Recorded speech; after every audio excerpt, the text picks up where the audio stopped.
Okay. A few years ago, I got really sick, and for a really long time, nobody could really figure out what was going on with me. So I spent about a year in bed, and I lost a lot of what made me feel like a human being. um, I felt like I was going to disappear entirely, and I needed some proof that I actually did exist. I needed to make something that was real, something that was living and breathing and dying, something that existed in the same way I did. So I made a series of prints documenting my time in the hospital and my time on my bedroom floor. Prints made on canvas and chemically fixed, so when exposed to sunlight, they would corrode and blur together. It was artwork built to fall apart. I relied on the work to represent the history that it held and my experiences with it. It was a codependence of sorts, because although the work had been born out of loss and heaviness, it began to represent hope and love. A love that held me in a way I hadn't known before, and it gave me safety that I didn't have physically. And although I couldn't be honest and I couldn't be vulnerable, I didn't have to be because the work was. And as the work began to fall apart, it also fell together. It was artwork capable of empathy.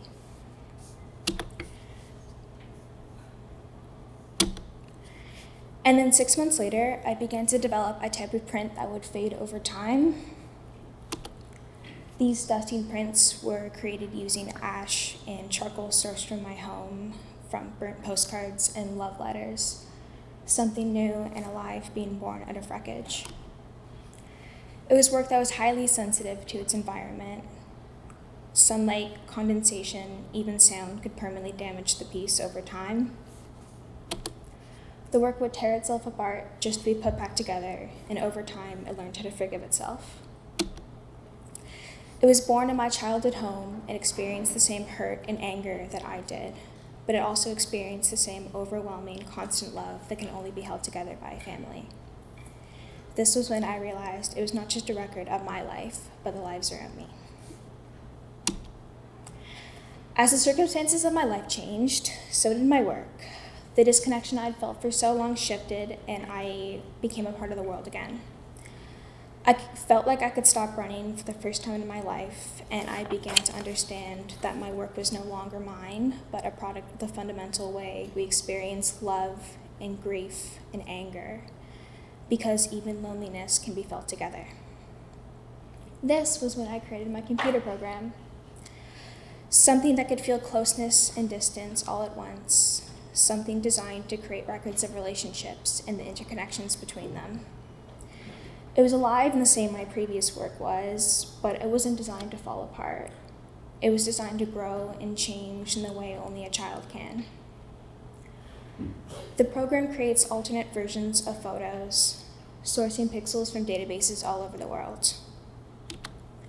Facebook pictures, newspaper clippings, old family photos all contribute to a landscape built from memories.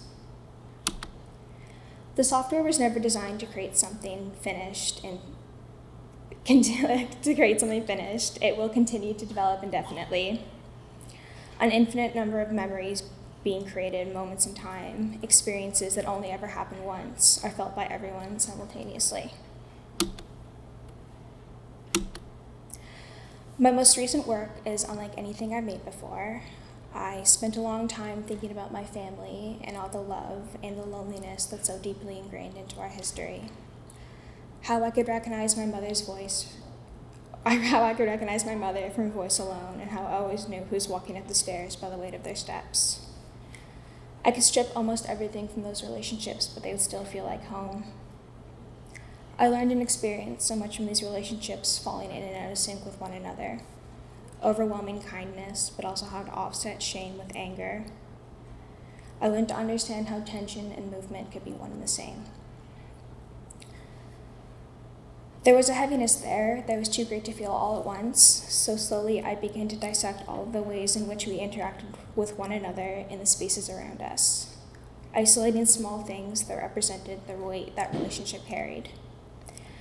I created a final photo series to fully encapsulate the intimacy within these moments. The sound of a late night conversation, dust patterns shifted from moving boxes, the first I love you after a fight. Entire lived experiences reduced to something small yet quantifiable by the emotions they held. It was work that created acceptance of where we were and where we were going. There's something permanent about this, and the way I see my past work is different because of it. I think I finally understand that there's something that exists beyond destruction within a life cycle. Like bones or ash or memory, there are always remnants of dust falling away or shadows of images that once existed. 6 months ago, I wrote that only in time can destruction symbolize the potential for rebuilding. And although I think that can be true, I also think that sometimes ruins are just ruins and things are meant to fall apart and stay broken.